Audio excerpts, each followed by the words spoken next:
NBC 10 breaking news.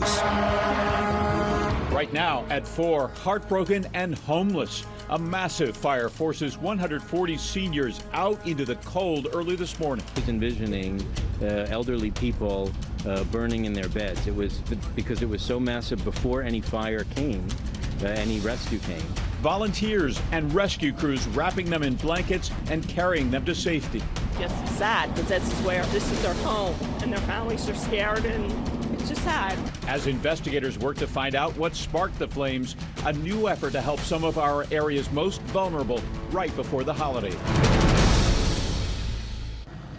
And several hours after the smoke and the flames, smoldering rubble is all that's left at major parts of the Barclay Friends Senior Living Community in Westchester. On the left here, the first images of the fire moments after it broke out. On the right, a live look over the scene from Skyforce 10. Thanks so much for joining us. I'm Jim Rosenfield. And I'm Jacqueline London. This story centers around the older residents of that facility and the neighbors and volunteers who rushed in to help them. Just look at them with blankets on them in wheelchairs. But NBC 10 just learned some brand new information about the investigation. Authorities are still working to make sure everyone's accounted for. But no family member has come forward to say their loved one is missing. 17 people are in the hospital right now, but the severity of their injuries, that's not known yet. Meanwhile, the fire is still burning in spots, and that's prevented investigators from getting inside to figure out how this fire started. The fire broke out around 11 o'clock last night at the Senior Living Center on North Franklin Street. It quickly spread to several buildings, engulfing sections within minutes. NBC 10 has been working this story around the clock since that fire broke out last night. We have team coverage right now at 4 o'clock. Stephen Fisher is talking with residents who escaped, also with their relieved family members. But let's begin with NBC 10's Deanna Durante with that brand new information on the investigation. Deanna. A national response team from the ATF is coming here to the Westchester area to get a good look at that fire scene. Investigators are already here, but because of structural damage and the fact that that fire is still burning, they can't get inside and see exactly what caused it. We can tell you 151 people were evacuated from that building. The entire building's on fire. You can hear the urgency as the first officers arrive. We now have the police asking for a mass casualty possible. When we got out the office, we saw this black smoke. So I took off running down the hallway to start getting my residents out. So we need to hurry up, expedite. Tony Struthers lived it. She says at first she heard loud bangs, then the smoke. In the personal care wing, she and other workers rushed to get elderly residents outside. I went banging on doors, going in to get my residents up, waking them up, telling them, get up, it's a fire. It's for real, it's not fake. Put their shoes on, make sure they had shoes on and coats on, and start taking them out. Advise all the local hospitals who have multiple injuries. And once she was out, she saw how bad it really was. The roof was on fire. Advise fire board, hit second alarm. On the ground, first responders call for help, almost shocked how fast the building is burning. Workers paired with medics and firefighters from not just the next town over, but other counties helped to get those who couldn't help themselves into buses, ambulances, and others who could did wait in the cold. Many of them aren't able to lift their feet, so we got them in wheelchairs. Some we had to bring out in beds because they aren't able to get transferred that quickly out of bed. And once daylight broke, the bulk of the fire was out, but smoke filled the air. What is left of the facility smoldered the rest of the day, making it unsafe for investigators to get inside and see what's left. To give you an idea of how quickly and how hot that fire was burning, we were told that one firefighter felt his helmet begin to melt. He was going in there trying to see if there were any residents left. As we've already said, police at this point have said that no one has called them saying my loved one is missing, but they still say that they are going through the list, making sure that everyone here is accounted for. Reporting live in Westchester, Deanna Durante, NBC 10 News. A tense two-day inmate uprising ends in a deadly standoff. This was a very sad day across the state of Delaware. Corrections officers mourning the death of one of their own. We lost one of our family members, and it pains my heart to make these statements. Count on NBC 10 to cover every angle of this big story, from the negotiations. I said it's no good. We've been told you that. To the victims, to the inmates at the center of it all.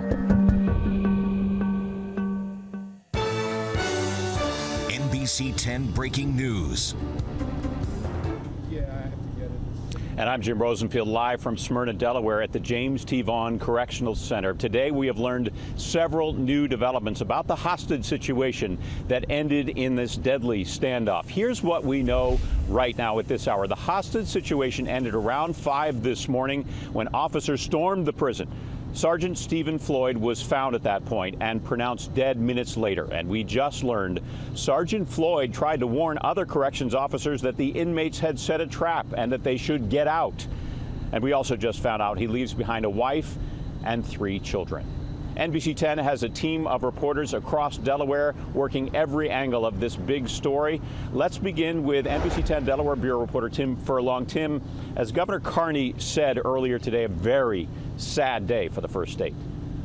Yeah, Jim, I'm going to be real up front with you. Here in Newark today, we had a lot of questions that we didn't get answers to every single one of them. But at this point, it's pretty clear we have a good timeline of how this all really unfolded. Delaware's governor said he prayed this ordeal would end peacefully. But it didn't. 10:30 Wednesday morning, inmates in the T-shaped C building somehow overtake 3 corrections officers and a counselor. They call the Delaware News Journal tip line with their demands. How the COs treating the inmates. All the way the COs treat the inmates. That have to change. Education. We want education first and foremost. They keep on playing games. It's going to get ugly. At 2:25, Skyforce 10 there as one hostage is removed on a gurney, non-life-threatening injury. Another officer was released at 8 p.m. and then around 11. 3 maintenance workers that were hiding in the basement that the inmates didn't know about were able to work their way from the basement up to the roof, and our tactical teams were able to rescue them. The negotiations went all night over an officer's radio. It was all broadcast on the web as inmates demanded to speak to the governor. It could have been over. Where is Carney at? Corrections officials say the inmates demanded the water be turned on in the building. Turns out they used it to fill up steel footlockers to make a blockade at the entrances. When inmates seemed like they were stalling and police hadn't heard anything about Sergeant Floyd, they used a backhoe to knock in the doors at 5 this morning. In 2 minutes, the female counselor was safe. Inmates were getting taken to a prison yard outside, and that is when they found Sergeant Floyd unresponsive. We lost one of our family members, and it pains my heart to make these statements. Yeah, now throughout the whole ordeal, we saw inmates coming out of the building in groups, some small, some big. At this point, though, I'm told it's not clear if any of them were involved in the execution of this plan and they kind of snuck out, or if they were trying to get out just to get away from the whole mess. At this point, we are told all 120 inmates who were in that building when this all started are considered suspects. It's also not clear at this point if this was a well-organized plan. It sounds like there have been some rumblings with guards, about guards in the last couple of weeks. But again, officials still trying to figure out if this was more spontaneous or a well-planned event. We're going to work to get more of those answers for you. We're live in Newark, Delaware. Tim Furlong, NBC 10 News. Many questions to be answered, Tim. All right, Skyforce 10 was overhead this afternoon as a procession brought the body of Sergeant Floyd from the Vaughn Correctional Center to the medical examiner's office where that autopsy will be conducted. Officers on motorcycles, they led the way. And along the route, we spotted one officer who wasn't even part of the procession stopped on an overpass. He got out of his vehicle and he saluted before getting back in his car and driving away. About 30 minutes later, the procession arrived at the medical examiner's office. A flag-draped coffin carried the body of Sergeant Stephen Floyd, a 16-year veteran of the Department of Corrections. How are you guys doing? We're doing pretty good, considering. Pretty good, considering Tammy and her husband, Greg, very nearly lost their only child, Caleb. So the last time you and I were together was on the set at the end of the 6 p.m. newscast. Jackie and I were asking you how Caleb was feeling because you had said he had had some headaches. Right. And you told us he was in the ER. Yeah, that he was getting an MRI and that I was going to go home for the dinner break because I wanted to talk to Greg and we were going to get the results. I didn't come back.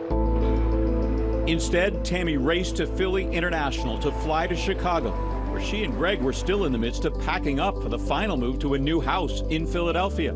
You had to tell her what exactly, Greg? That Caleb had a brain tumor, and I kind of said it just like that. And Tammy just kind of said, I knew it. And you can see it's taking up almost that whole half of that region of the skull where the cerebellum is supposed to be. So delicate neurosurgery was planned to take place within 36 hours at Lurie Children's Hospital of Chicago. Caleb's tumor was the size of a lemon and growing. Not necessarily cancerous, but if it wasn't removed, Caleb would not survive. He went through about 9 hours of having these headaches every 45 seconds. But in an instant, waiting another day and a half for surgery was no longer an option, as Caleb's condition cascaded into a medical crisis, and nurses called for a team to resuscitate him. And they rushed him into surgery at that point. I've never seen something go so fast. And if it was not for his neurosurgeon coming up and grabbing us and hugging us and telling us to trust her that she had to do this and this was a good plan, I don't know that I could have let him go.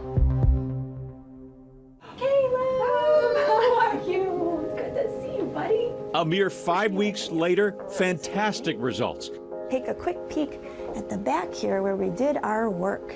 After enduring 7 hours of surgery and weeks of rehab and rest. What's his prognosis at this point? Caleb's prognosis is excellent. Caleb knows he's one lucky boy, symptom-free and back at play and school. Life is good? Awesome. He's my hero. He's a miracle. I've learned that miracles happen. I watched a miracle happen that night. How many steps do you have? A miracle that's prompted Tammy and her family to take up a new cause. How fortunate is it to have someone like Tammy Souza, who's in the public spotlight, shining a light on the need for research funding? It's fantastic.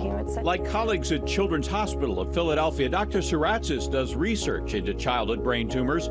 They're a leading cause of cancer deaths in children, yet she says most federal research dollars focus on understanding adult brain tumors. So there's really a disconnect there, and that gap needs to be addressed. Whoa! Children are our most precious thing.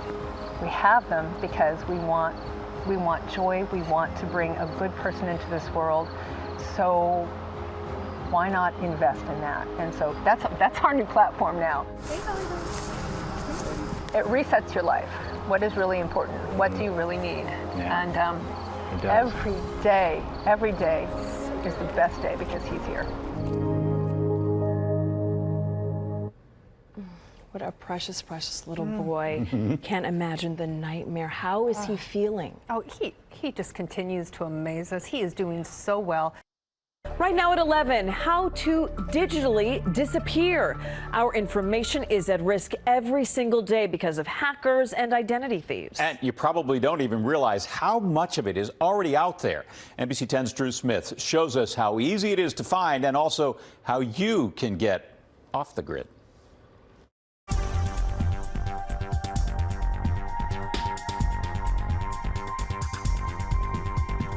It's busy in the heart of Philadelphia, people young and old looking down at phones and computers. But watch as they get protective when we get close enough to see what they're doing. I feel like in this day and age, everyone just knows everything about you, and it's kind of uncomfortable.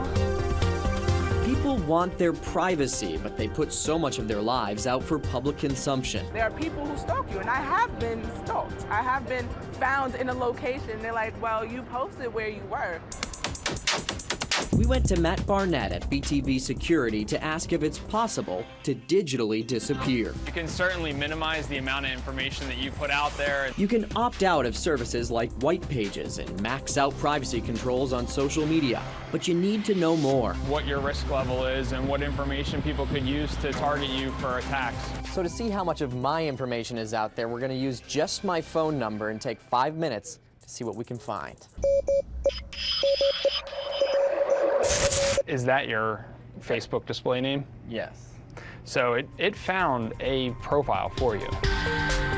I've never added a phone number to Facebook, but it still tracked me down. A few more clicks revealed my age and all the places I've lived. So it suggests some people that you could be related to. Even if you think you've locked down personal details, here's a major way it's getting out anyway. Through places like Pinterest, dating apps, even travel sites. When you click continue with Facebook or Google instead of creating a new login. That allows them to peek into your profile and some of your additional things you may not want to disclose. The fine print explains what they'll do next. Store it, save it, sell it. Plus, there's a lot more hiding behind your photos than a pretty scene or smile. File data exposes locations, even which way the camera was pointing. Good news is most reputable social platforms scrub that info, or you can find a site to do it on your own. So at least some forms of online invisibility can be achieved these days. As long as we're careful about it, I think we can be a lot better, and there's hope. There's hope. The hope rests with you and your control of what goes online. Drew Smith, NBC 10 News. New at 11, the other side of the sirens. The NBC 10 investigators reveal our gun violence epidemic from the hospital bed. Deep breath. In and out through your mouth. And we expose the uphill battle for doctors rushing to save lives. What has changed is the severity of these injuries, the weapons that are used these days. And Philadelphia has now passed a jarring milestone, more than 1,000 people shot so far this year. All day long, the NBC 10 investigators showed you efforts to stem the tide of gun violence in the city. Now, investigative reporter George Spencer takes us to the last line of defense, the trauma unit, where gunshot victims are saved. At Hahnemann Hospital in Center City, saving the life of a gunshot victim begins outside the emergency room itself. Got a gunshot wound? A man so critically injured, he was rushed to the hospital by police. It's a team effort in Philly's changing battle against gun violence. The weapons that are used these days are not the same weapons that were used in the civilian world 10 years ago. Dr. Marcin Jankowski is the medical director of trauma at Hahnemann and the conductor of a medical symphony that we got to watch behind the scenes. The emergency response started on the scanners. Person with a gun, the male report of a shooting, a male shot. And by early the next morning, it was a headline on NBC 10. New this morning, a man is in critical condition. But in the meantime, at the hospital, an alert goes out overhead. And the trauma team rushes together from across the hospital. Smocks, gloves, and masks. By the time the patient is in the trauma bay, this symphony doesn't miss a beat. So you don't see a bullet anywhere. Even in the cases where players like bedside nurse Shanna Hobson know Here, I'm holding pressure. the victim's life might never be the same. A lot of times you know it before they do, and so you're trying to keep them calm before the news, you break the news. Last year, Hahnemann treated 80 gunshot victims. By mid-October of this year, it had already cared for 58, more than the full year total for 2014 and 2015. Hahnemann's increases are reflected in citywide data. Philly police records show homicides ticking up in recent years off their 2013 lows. As of late October, the homicide count was 12% higher than it was at the same time last year. Those same records indicate that more than 8 out of every 10 homicides are committed with a gun. For many here, the urgency of a night's work, and sometimes the second guessing, doesn't hit until after their shift. Hindsight is 20/20, and so it's easy to sort of say, okay, well, this could have gone better. For me personally, I don't often do that until I'm driving home. But Jankowski says in almost every trauma case, there's nothing his team could have done any better, even when a victim dies, forcing him to face the toughest task, breaking the news to family. I've done this for many, many years, and it never gets easier. It just never gets easier. And for the gunshot victim we witnessed, he doesn't have to do it. That victim was treated and released, a living symbol of gun violence and of those fighting it. For the investigators, George Spencer, NBC 10 News. All right, fast forward to Friday when police search a home linked to Kratz in Upper Dublin, Montgomery County, and hours later, we now know police announced the murder charges against both Kratz and DiNardo. Now, once again, you can find this timeline and the latest developments on our website at NBC10.com.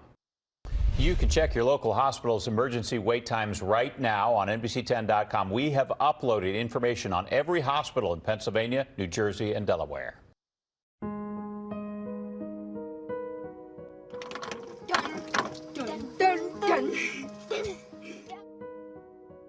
Ryan Atchry took his life last February. The Holy Ghost Prep Junior from Bucks County was 16. Ryan was a bright star, an athlete, had lots of friends, and was always quick to make someone laugh. I always told Ryan that he had the hardest job in our family because he was the big brother and the little brother. And he really was kind of the glue. His parents, Tina and David, both medical professionals, were blindsided by his suicide. But the reality is, suicide is the second leading cause of death for young people. One day he went to school. After school he went to work. And after he came home from work he wanted to go out and ride his bike for a little while. And he didn't come home. So we got worried and started texting and calling him and got no answer. So David went to go look for him and I continued to try to call and text him and David found him. I called the police and still hoping that they could perform CPR, and became apparent pretty quickly when the officer came that it was over. Talking about suicide sometimes means not talking about suicide. How Ryan chose to end his life isn't significant, and may be dangerous or even a trigger for others who may be in crisis right now. We were a family who talked about suicide. We had a nephew who 4 years ago died by suicide when he was 20. And because of that and because of our jobs, we were very open with talking about things like drug and alcohol and sex and anxiety and depression and suicide. We thought we addressed those things. Not perfect parents by any means, but we felt like we were open to that sort of thing, and that our kids knew that if they were struggling, that they could come to us. It pains me to say it,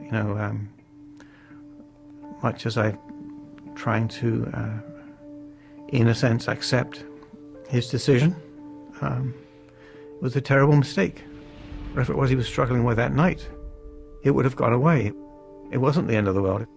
No one could be expected to deal with. We'd know what it was. We'd have heard about it. A friend would have told us, or we'd have found out some way. There was nothing going on that people don't deal with, that he couldn't have dealt with support, with time. And it's just obviously the saddest thing to us that whatever it was, whatever sort of perfect storm of feelings and thoughts and events, whatever it was in his life that made him decide that was the night that he was going to do this, like I said, it was a mistake in the sense that he could have, we know as adults that he could have gotten through it, and he could have got to the other side. We've all been through things. On the other hand, in terms of accepting it, I try to recognize how tremendously in pain and in distress he must have been, that must have been so strong. Even though we don't know why, that must have been so strong to be intolerable. Ryan and his cousin Stephen are part of a worrisome trend. Suicides are currently the second leading cause of death for teens and young professionals. Most are believed to have dealt with some mental distress, like depression or bipolar disorder, sometimes diagnosed, other times not. Overall, more than 44,000 people died by suicide in 2015, the most recent data available. More than car crashes and homicides. Even more staggering, though, the number of people who attempt suicide in the United States each year, 1.1 million. That's just shy of Philadelphia's population. How many of those people could you know? Safe to say there's someone in your life who is silent about their pain. But there are likely warning signs, like withdrawing, giving things away, saying goodbye. While middle-aged men are most vulnerable to suicide, recent increases among young people have some experts scrambling to explain the rise. The increased rates of suicide attempts among kids in the 10 to 14-year-old age group is alarming. Dr. Tammy Benton is psychiatrist-in-chief at the Children's Hospital of Philadelphia and is part of Philadelphia's Suicide Prevention Task Force. I think stressors for kids have changed in terms of expectations about the future. I at times hear 11-year-olds and 12-year-olds say to me that if I don't get straight A's in 7th grade, I'm not going to get into AP courses in 9th grade. If I don't get into AP courses in 9th grade, I'm not going to get into a good college. If I don't get into a good college, I'm going to be homeless. For children in that age range, abstract thinking and long-term planning is not the skills that they've mastered. So they catastrophize those things. They become more anxious. Right now at 11, 14 overdoses in just 4 hours. The opioid epidemic took its toll on the city of Camden today. And tonight, leaders are sounding the alarm. NBC 10's Aaron Baskerville is live in Camden for us. And Aaron, I know you just spoke to one of the people who overdosed just today. Jim and Jackie, I certainly did. A very scary situation. That 27-year-old walked right over to me just minutes after leaving the emergency room. He desperately wanted us to share his message. But for those victims, I'm told most of them, they were sent here this morning to Cooper University Hospital sometime between 10 in the morning and 2 o'clock this afternoon. But I've been told, thankfully, no one has died so far. It was already on me. And nobody took it from you at the hospital? Nope. They didn't check my pockets. Can I see that one more time? I can't show you the stamp, but yes. Michael Corsello walking straight out of the hospital and right over to our cameras tonight, showing us the heroin he claims he's about to use. The 27-year-old tells NBC 10 he's one of the 14 users who overdosed on fentanyl-laced heroin in South Camden today. He spent several hours inside the emergency room. My hands were bound. They said that I was freaking out. I was punching myself in the face. They said that I was screaming at the top of my lungs. I was going ballistic, and then I just dropped. New Jersey's Attorney General sent out a warning this afternoon on social media. Fentanyl is considered 50 to 100 times stronger than heroin. Corsello claims he overdosed twice today on Broadway. We're told all of these overdoses happened within 4 hours, most on Broadway. Some victims driven to the hospital by friends. At least one had to be revived using Narcan. Corsello desperately wants everyone to listen up. I have bald spots on my head. I got to wear a mohawk for the rest of my life. I got scars all over my body because of this drug. I want every kid to understand that if they can stay away from this, I have ruined 3 families. You heard his emotional plea right there. He says the real scary thing is that he has no idea what's going to be in the batch that he buys. I'm told one person was arrested this afternoon, and after that person was arrested, these overdoses dropped significantly. For now, we're live in Camden. Aaron Baskerville, NBC 10 News. This message needs to be heard. All right, Aaron, the NBC 10 digital team has been following the opioid crisis and its impact on our area. You can watch their in-depth, award-winning coverage right now on NBC10.com. NBC 10 News starts now. Right now at 11, the road to recovery. Just 6 days ago, Michael Corsello spoke in front of our camera about overdosing on the streets of Camden. Now he's taking the first step to turn his life around. Corsello is just one example of the toll the opioid epidemic has taken on local families. When members of a treatment center saw our story, they made it their mission to get him help. NBC 10 South Jersey Bureau reporter Sidney Long was there for the start of his new journey. At a young age, my mom married my stepfather. It's been 6 days since Michael Corsello nearly died from a heroin overdose, revived by Narcan not once but twice, moments before approaching our camera. I want every kid to understand that if they can stay away from this, I have ruined 3 families. Corsello now explains he's never been there for his 3 children. I saw the news van there. I just expected someone had been murdered. He didn't know he was part of a story, one of 14 who overdosed that day. He didn't know the passion in his voice would have an impact. Did you use again that night? Yeah, I used it for the rest of the weekend. When the founders at Liberation Way Rehabilitation saw Michael's story, it was go. How do we find him? Let's give him an opportunity. They spent days tracking him down to his aunt's house in Gloucester City. He'd walked an hour from Camden to beg for a shower. He's now agreed to get well. What is your promise to yourself? Why now? The only promise that I have to myself right now is that I'm going to be open to suggestions and really fight. Just going to be checking your blood pressure. Today is day 1 of a 14-day detox. And an individual that goes through our program is kind of crawling, walking, and then running. He's been offered a free ride in a Fort Washington rehab center. Phase 2 will be inpatient therapy. I didn't realize the grasp it was going to take on my life. So, hold me accountable for picking up, but I didn't ask to be addicted. I didn't ask to actually fall under this spell. Now, working to break that spell. Are you scared? I'm terrified. But I'm more scared of my past. But looking forward to a future with support and hope. I just have hope in the fact that I feel so good right now. I'm so excited for tomorrow for once. The ripple effect of him changing and getting better and finding recovery and giving that back is immeasurable. The only good thing about addiction is beating it. From Fort Washington, Sydney Long, NBC 10 News. NBC 10 has followed the impact of the opioid epidemic on families across our region. It's part of our special series called Generation Addicted. We have full coverage on NBC10.com, including a map of local treatment centers where you can get help for your loved ones. NBC 10 News starts now. Right now at 11, a Molotov cocktail in Collingdale, an assault rifle in Trevose, and toxic fumes in Westchester. All three put police, firefighters, and the public in danger today. And NBC 10 was there to cover all of the breaking developments. Our team coverage continues tonight. Our reporters have been working to get updates on these stories all night long. We begin with new video of the suspect who threw a Molotov cocktail right at a sheriff's officer. NBC 10 was outside the Collingdale Police Department tonight as police took Jeremy Jones to jail. Jones told us, "I never tried to kill anybody." But police say he had even more explosives. NBC 10 was there as police destroyed up to 7 Molotov cocktails they found inside his home. Jones is now facing numerous charges, and his neighborhood is still recovering from an intense afternoon. Scared to death, man. This guy blowing stuff up, man. What the hell's going on out here? A neighbor reacting to what happened right outside his home.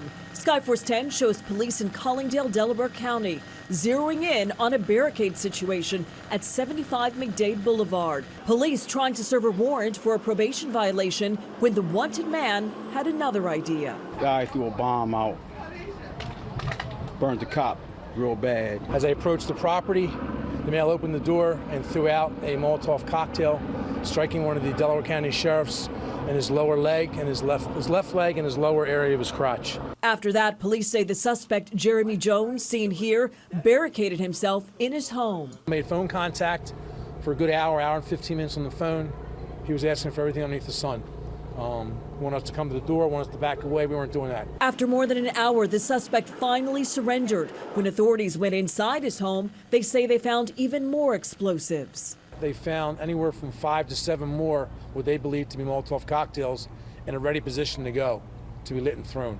The jars filled with gasoline and a fuse were retrieved and set on fire a safe distance away. The suspect remains in jail while the Delaware County Sheriff's deputy is recovering from second-degree burns. The suspect will be arraigned tomorrow morning. He is charged with more than 15 counts, including attempted criminal homicide, reckless endangerment, and aggravated assault. Right now at 6 o'clock, a blast of snow covers our region tonight, creating treacherous traffic and icy gridlock across all 3 of our states right now. And the snow still falling in some areas tonight. First in Pennsylvania, steady snowfall in Center City, a slippery MLK Drive, big snowflakes at Ballackinwood, and a white wedding day snow in Bethlehem. Next to Delaware, it's been tough to see through the snow in Wilmington. It's slippery out there, and it is slushy, too. And in New Jersey, snow's been coating the side streets and sidewalks. That'll all be icing over tonight in the cold. Good evening, everyone. I'm Jim Rosenfield. The first alert radar shows the snow steadily falling, and in some spots it's moving out in others. Either way, it's leaving behind just a mess on the roads. Even the major roads are slushy in spots tonight. And in Center City, look out for black ice, slippery side streets, and snow-covered sidewalks. This is a live look down Broad Street from our Kimmel Center campus camera. And the snow is causing a SEPTA slowdown right now as we look live at 30th Street Station. The transit agency is reporting delays on several different routes tonight. We have an army of reporters out in the snow tracking any trouble it's causing. NBC 10 live in Egg Harbor City in Plymouth Township, and in Center City and Newark, Delaware as well. Plus, we have a triple threat of meteorologists tonight. Look at this, tracking the rest of this snow and the hazardous conditions it's leaving behind. Let's begin with First Alert Chief Meteorologist Tammy Souza.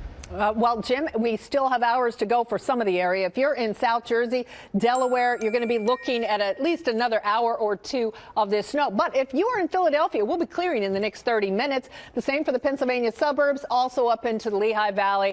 When it comes to forecasting severe weather, no one does it better than us. Weather Rate, which verifies the accuracy of TV weather forecasts, named NBC 10 the most accurate in the Philadelphia area. The company did a station-by-station comparison over 52 weeks before declaring NBC 10's First Alert weather forecast the best. The Delaware Valley region is huge, and due to microclimates, you could have snow in Reading, storms in Philadelphia, and sunshine in Cape May. That's why we do neighborhood weather, to pinpoint the threat of severe weather where you live. From Philadelphia to the Pennsylvania suburbs, the Lehigh Valley to Delaware, South Jersey to the Jersey Shore, and all points in between. We're the only station in town tailoring our forecast to show the temperature differences on an hour-by-hour basis. And now we have another tool in our arsenal to track storms with more accuracy and detail than ever before. Storm Ranger 10 is a Doppler radar on wheels. When severe weather approaches, we can send Storm Ranger out ahead of the storm and see it in a way that fixed radars can't. It's a hyper-local look at the storm that allows us to better see everything from snow and hail to the debris field of a tornado. This groundbreaking weather technology allows NBC 10 to deliver even more life-saving weather information to the viewers we serve. We see moisture coming from different directions. You can see some coming in off the ocean, but you'll also see some of this moisture coming up from the southwest. So things are converging right over our area, and that's what's keeping it raining. Now, we sent Storm Ranger 10 right into the heart of the rain, and there we are. It's in Lewis, Delaware, and it's getting details on just where the heaviest rain is, and we sent it down to Delaware because this is the area where we expect the most rain. And you can see the detail over Dewey Beach and near Rehoboth Beach of some of that heavy rain, and we'll continue to follow that throughout the afternoon because you don't want it to get stuck in any one particular area. This gym shaped a legend. That's your jab, right hand, left hook. Wayne Simmons is shaping his best season as a pro. The steal by Simmons, a chance to win the game, in on goal! He scores! So when Wayne wanted to add to his already potent fighting style, they waited for it to be dropped. Oh, left by Simmons, and down goes Erickson. He sought out the master. So this is his group? Yeah. Thanks for having me here again. No problem, man. Thanks for having me included. Definitely a legend. No doubt. I mean, no problem, man. The respect between Wayne Simmons and Bernard Hopkins, it is genuine. I think I've always been a fan of Bernard. You know, he's one of the greatest boxers of all time, to me anyway. When I watch hockey, I think of my instincts come right into play. Like, I'm thinking, like, the uppercut, not the right hand uppercut. Then I realized this is not boxing. One of the toughest guys in the game, and Wayne Simmons. I think for me, just, if I'm going to get into a fight, not thinking about it and not, just having, that instinct, just to, I'm just dropping my gloves and I'm throwing punches.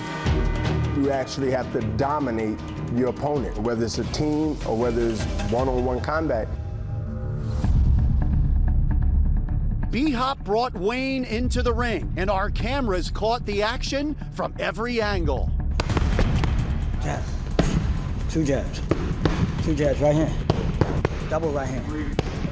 Just relax. Everything is relaxed. Let it flow. That was a good right hand. You hear that popping that? Do it again. Speed is power. Ooh. It's like on the ice. Speed is power. Double jab right hand. Yeah, you go to right hand. Turn your hook to the left. Yeah, do it again. Good. Make sure you pivot your foot. Good. Speed. Go. 30 seconds. Two jabs. Speed again. Come on. Time. After 2 rounds, the difference between boxing and a hockey fight, it was clear. He has the young Mike Tyson mentality. You want to go, you want to stop the fight. Yeah. I don't know, that's what I just think about it. You just want to end the fight, right? Yeah. Quickest one to end is usually the one that's winning it, so. Considering Wayne does his best work on skates, his work in the ring scored a knockout with the champ. He has the hockey boxing mentality, and we seen it, the camera seen it, so it ain't me hyping it up, it's true. I will look pretty in skates. Are you kidding me? Night and day.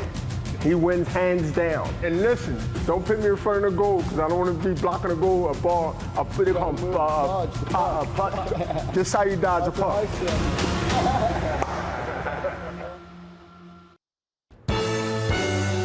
NBC 10 breaking news. That breaking news right now at 11. The Bill Cosby drama heightens tonight as the deadlock jury gets sent home for the night once again. This is Bill Cosby leaving the courthouse about 90 minutes ago after jurors were sent back to their hotel for a 4th straight night. Good evening, everyone. I'm Jim Rosenfield, live outside the courthouse here in Norristown, Montgomery County, once again, where the suspense continues to build tonight. This as calls are growing louder for a mistrial from Cosby's supporters. Here's what we know at this hour right now. The jury was sent home around 9 o'clock tonight. They've now deliberated for 40 hours over the course of 4 days. Jurors told the judge they were deadlocked just after 11 this morning, but the judge ordered them to keep working. Before dismissing the jury tonight, the judge told them he knows they're exhausted and they're doing difficult work. We're bringing you team coverage of the waiting game in Bill Cosby's trial. NBC 10's Brandon Hudson is tracking the sideshow that's developing outside the courthouse tonight. But first, we'll go to NBC 10's Drew Smith, who's tracking all of the developments from inside the courtroom tonight. And Drew, the defense wants a mistrial, don't they? That's right, Jim. Team Cosby came down these steps tonight telling us these jurors have been through an emotional and intense couple of days here, 4 days to be exact, and they're not sure if 5th day will do any good, but they don't make this decision. The judge has told them to go back to their hotel and return here at 9 in the morning, 40 hours of deliberations. But still, this is not over yet. Bill Cosby smiling to supporters as he left court after 9 tonight. His spokesman says the fact jurors announced this morning they are deadlocked is a positive thing for Team Cosby. Meanwhile, accuser Andrea Constant entered court again late tonight, defiant. Attorneys observing the trial not optimistic about a resolution. My prediction at this point is it probably will be deadlocked tomorrow. The judge has not set a deadline for how much longer deliberations should last on the 3 aggravated indecent assault charges. I would predict everybody, Mr. Steele, Mr. McMonagle, the judge, everybody wants to see a resolution. Cosby's spokesman around 8 o'clock with a plea for the judge to declare a mistrial. We definitely want this thing to end, and hopefully the judge will make a decision and give us an update. A civil attorney representing some accusers pushed back. I don't think he speaks for the jury. Last time I checked, they get a chance to speak for themselves. So here's where this could go tomorrow. That jury could return, and if they decide they're hopelessly deadlocked and they want to notify the judge again, the judge could grant the defense's motion for a mistrial. If that's the case, it will be up to the district attorney to decide if he wants to try this case all over again. Of course, there could still be a verdict in this case, whether that is a guilty verdict or an acquittal for Bill Cosby. Stay tuned. Another day here in Montgomery County tomorrow. Jim, back to you. Yeah, Drew, risky to make too many predictions about this jury right now. All right, take a look at this. I want to show you the cover of tomorrow's Philadelphia Daily News with the headline Cliffhanger. Cliff, obviously referring to Cosby's character on The Cosby Show. Meantime, Andrea Constant, the accuser in this case, tweeted video of herself this afternoon. Here it is. It shows her shooting a basketball in what appears to be a courthouse hallway. The video has the caption, "Always follow through." And coming up in about 10 minutes, we'll talk to a father and son from Plymouth Meeting who got to visit with Bill Cosby in the courthouse after Cosby's team let them in. They'll tell us about his spirits in the midst of this long trial. But for now, we're following more breaking news back at the Jersey Shore. For that, let's send it back to the NBC 10 studios and my co-anchor, Jacqueline London. Jackie. Jim, that breaking news in Atlantic City. 2 teenagers are missing in the ocean. Just moments ago, we learned rescuers suspended their search for the night, but they will be back at daylight. Let's go live to NBC 10's Keith Jones, who's close to where those teenagers were last seen swimming at the beach off Martin Luther King Boulevard. Keith. That's right. Family members had been praying here on the sand. I'm going to step out of the way just to show you there's still a spotlight there, not only on the coast, but out into the water. Rescue crews had been searching for almost 5 hours until that search was suspended.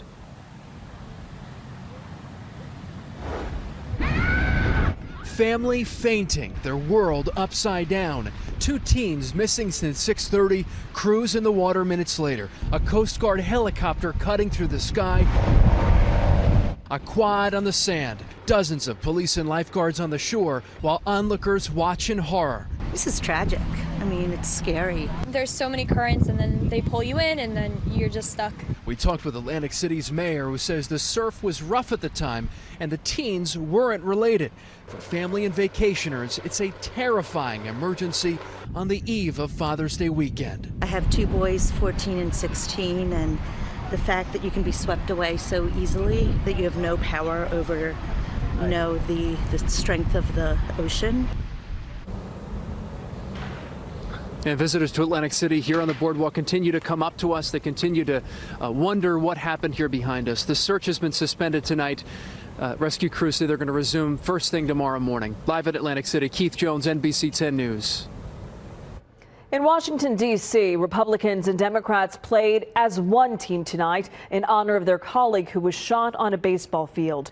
The annual congressional game went on as scheduled in honor of Congressman Steve Scalise. President Trump had a videotape message for the lawmakers who took the field. By playing tonight, you are showing the world that we will not be intimidated by threats, acts of violence, or assaults on our democracy. NBC 10's Lauren Make was inside Nationals Park in Washington, D.C. for tonight's game. She joins us now live at the ballpark. Lauren, many fans you spoke to decided to attend the game to show support after yesterday's shooting.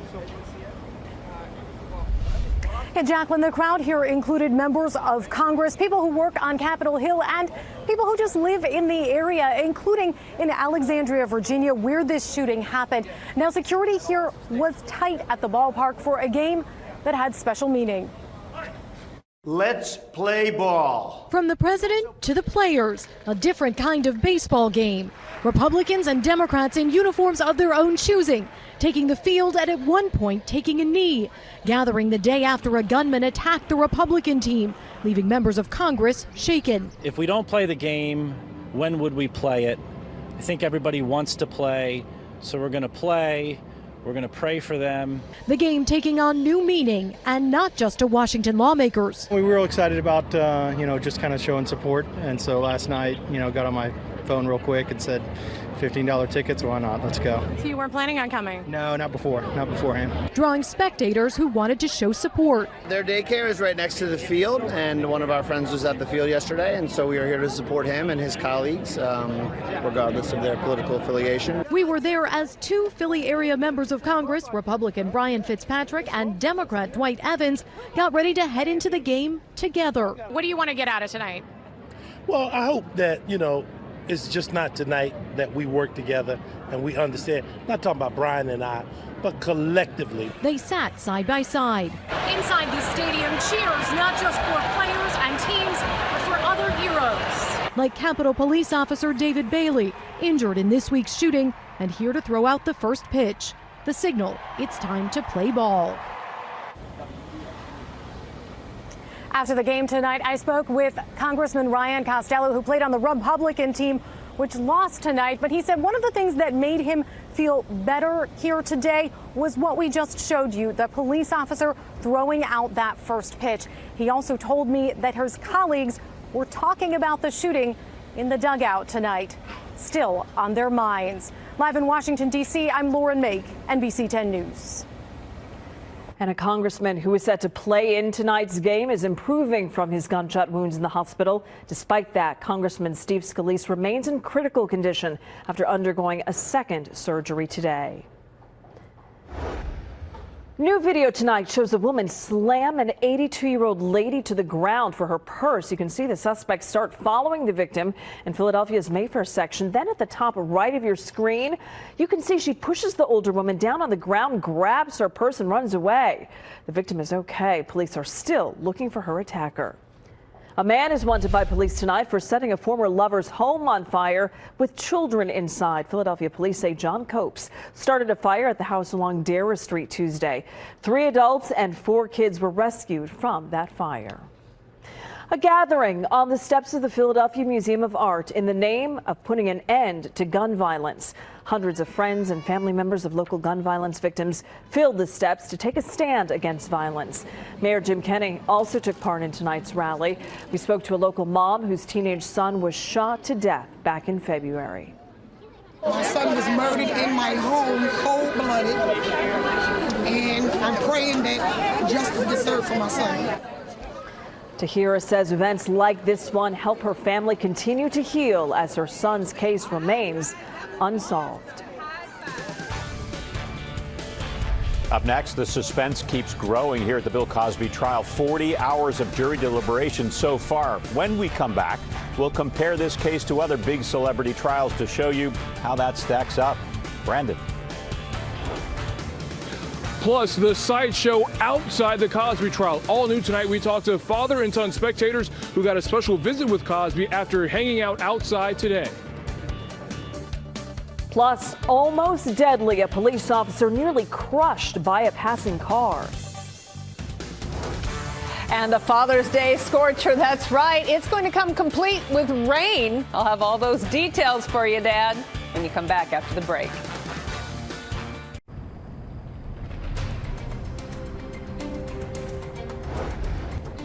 Welcome back. I'm Jim Rosenfield back here live at the courthouse in Norristown, where the entire country really waiting for a decision in the Bill Cosby trial. The jury went home around 9 o'clock tonight. They will be back here tomorrow morning to keep deliberating. They've already deliberated for 40 hours over the course of these past 4 days. But the drama isn't just growing inside the courthouse. Outside, a sideshow spectacle keeps getting bigger. Take a look.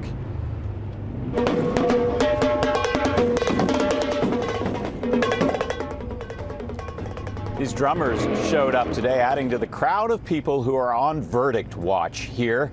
NBC 10's Brandon Hudson's been out with the spectators tonight, some supporting Bill Cosby, others wanting to see him convicted. Brandon's live with me in Norristown tonight with more on that. Brandon.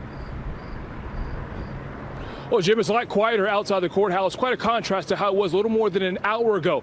For most of Bill Cosby's fans, the best chance to see him was to line up outside the courthouse here. But tonight we talked to a family who went inside and spoke to the comedian for a few minutes. A loud cheer for Bill Cosby as he went home after another day of jury indecision. This case should have been closed long ago. Let this man go. What else do they want from him? What else? I say free my Uncle Billy. Hours earlier, the jury announced they were deadlocked. That led to some confrontation outside the courthouse. A couple of Cosby's accusers said the announcement made them feel sick. I felt my heart in my throat, and then a feeling of numbness overcame me. What is the value of a woman in today's society? This is rape culture, and it cannot be dismissed. Cooler heads prevailed outside this evening. We caught up with the family from Plymouth Meeting, who got to visit the comedian during deliberations. As soon as he went in, he shook me and my sister's hand, and he was talking to us, and he was like forgetting about all his case. Joey Malinaro's father said the 79-year-old looked tired but in good spirits. He added he hasn't spoken to his children about Cosby's charges, but will if they ask. They know that things are going on, but there's some things you just don't, you'd rather not discuss unless you really have to. Cosby spokesman Andrew White arranged that meeting between the family and the comedian. Just about everyone we spoke to tonight said they will be back here tomorrow as the jury continues its deliberations. Jim?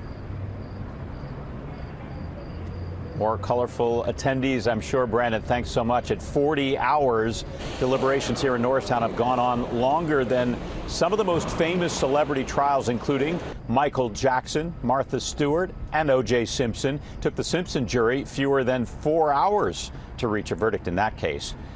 Count on NBC 10 to bring you every twist and turn of this trial. Our team coverage will be back in full force tomorrow morning, and we'll bring you any decision the moment it happens on air and on the NBC 10 app. For now, let's send it back to our studios and Jacqueline. As that wait continues and everyone hoping for a conclusion tomorrow, Jim Rosenfield live in Norristown. Turning now to our first alert weather. Nice weather this evening for a street festival. This is part of Old City Eats. The event runs every Thursday through August 31st. More than 25 neighborhood restaurants are participating in the festival. Beautiful weather out there. Changes, though, are coming for the weekend. Let's bring in First Alert meteorologist Tammy Souza with more on that. Tammy. Oh, yeah. We got a little bit of a cool down, and now we're going to go right back up. In fact, once we hit the weekend, we're going to be looking at a stretch of warm weather that is at or above normal. Right now, we have a beautiful night out there, and if you're out and about, you're looking at temperatures that are still hovering in some places in the 70s, and we are at 83 for the high today. That's what we hit. 20 mile an hour. That was the highest wind gust that we saw today. So it was a really nice breeze that came through. We were what I would call seasonal and average. Right now, we are looking again at 70s across the area, but we'll drop to 62 in Pottstown tonight, 53 at Mount Pocono, 65 in Philadelphia, 66 in Wildwood, 67 in Dover, and 62 in Mount Holly. So it's going to be a very comfortable night. Then the warm and wet weather returns. It'll come bouncing in here as early as overnight tonight and tomorrow. Carry that umbrella for the next 4 days because we're going to see a chance of rain or thunderstorms Friday through Monday, and then a little break and then a little bit more of it toward the end of next week. We'll be heating up. The temperature is going to climb to near 90 on Father's Day, and there will be plenty of humidity, so we could see a feels like or a heat index near 95 degrees. It's going to be a sweaty one for you, Dad. And summer, finally, it arrives. I know it's already felt that way. 2 heat waves behind us already, but at Wednesday, shortly after midnight at 12:24, we're going to welcome summer officially. We are looking at the Doppler radar sweeping the sky out toward Harrisburg. We have a line of some storms that have weakened, but they were severe storms all evening long in the western part of the state. And you can see, actually, there are several waves. In fact, take a look at this. This is the interesting thing to me. We have a wave coming out of the Midwest. We have another one that is actually crossing the Ohio Valley, and we still have 2 waves that are making their way across parts of Pennsylvania. We're going to see these waves coming at us over the next 4 days. There's an area of low pressure moving very slowly. So spotty showers overnight tonight is what we're going to be looking at. Tomorrow morning, you may wake up and see a little bit of a sprinkle. We'll get a break in the middle of the day, and then look what happens in the evening. We could see some isolated showers and thunderstorms, maybe 3, 4, 5 o'clock in the evening. So what's it going to be like for Dad? Well, if you're in Philadelphia, Dad, you're going to be looking at 90 degrees on Sunday. It'll be 88 in the suburbs, 86 in the Lehigh Valley, and a comfortable 76 along the Jersey Shore. Let's take a look at your neighborhood for tonight. Get you all set as you climb into bed tonight. We're going to be looking at 64 in Philadelphia, 61 in the suburbs, 63 in South Jersey, and 65 in Delaware with a chance of a shower, maybe an isolated thunderstorm. For tomorrow, 79 in Philadelphia, 74 in the Lehigh Valley, and South Jersey, you're looking at 77 with a 78 in Delaware. And your 10-day on 10, well, it warms up quickly. 79 tomorrow, 86 Saturday, 90 for Father's Day. I think Monday is a washout with thunderstorms. 86 there. We go to 84 on Tuesday, and summer comes in right where it should be, 84 degrees. Jacqueline? All right, Tammy.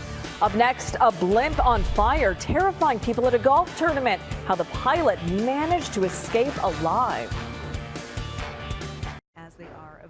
A scary sight to start the U.S. Open golf tournament in Wisconsin this morning. Officials say a commercial blimp flying over the event crashed into an open field.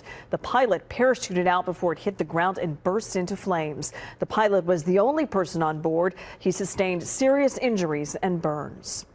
Check out this near miss between a Florida police officer and an alleged drunk driver. The deputy was helping a driver whose car was stopped in the middle of the highway when a speeding car nearly clipped her.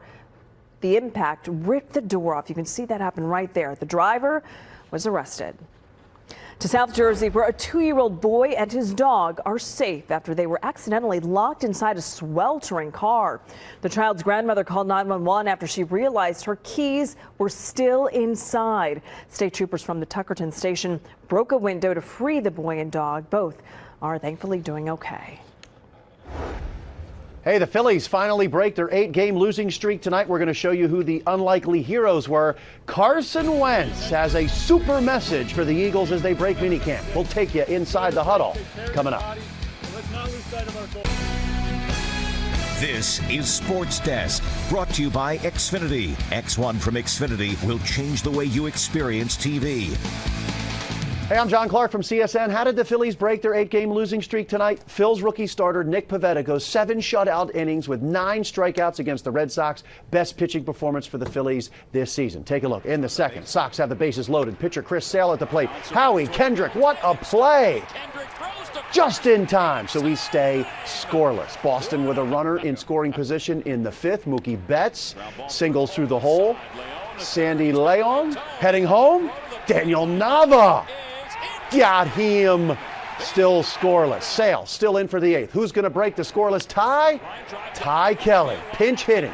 Andrew Knapp coming all the way from first, scores the game's first and only run. Phillies beat Boston 1-0. The Phils were the last team in baseball to get a shutout. School's out. The Eagles broke minicamp today. They are due back at the NovaCare Complex in 6 weeks for training camp. Carson Wentz is going to be the starting quarterback for the first time at a training camp. And listen to the message he had for the team as they broke camp.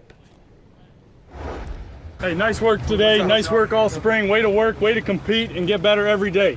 Enjoy your break, take care of your bodies, but let's not lose sight of our goal. Let's not lose sight of what we're building around here, and that's playing into February. Don't lose sight of that. Let's go. Eagles on 3. 1, 2, 3. Eagles. February would be super. The NBA draft 1 week from tonight. Sixers have the 3rd overall pick. This guy could be a possibility for the Sixers. Kentucky guard Malik Monk. He can shoot it, and he thinks he would be a good fit for the Sixers. Villanova's Josh Hart also working out with the Sixers today with former Nova teammate Darrell Reynolds. Josh is projected to be a 2nd-round pick. Sixers have plenty of those. They have 4 of them. Hey, Josh, where do you think you're going to go in the draft? I think it'd be the number 1 pick. I think that's probably what I'm hoping for. I mean, the goal really just get your name called right now. It's just, no matter what you hear or anything like that. And this is a good sight today. Joel Embiid and Ben Simmons shooting a little bit, hanging out. Hopefully in 4 months, they will play together for the very first time. And maybe with Josh Hart. We're right back.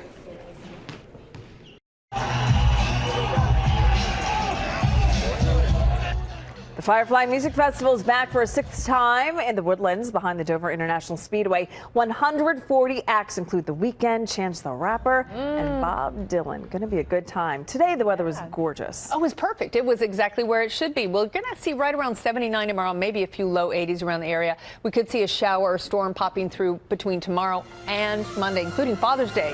It'll be hot. Thanks, Tammy. We'll see you tomorrow.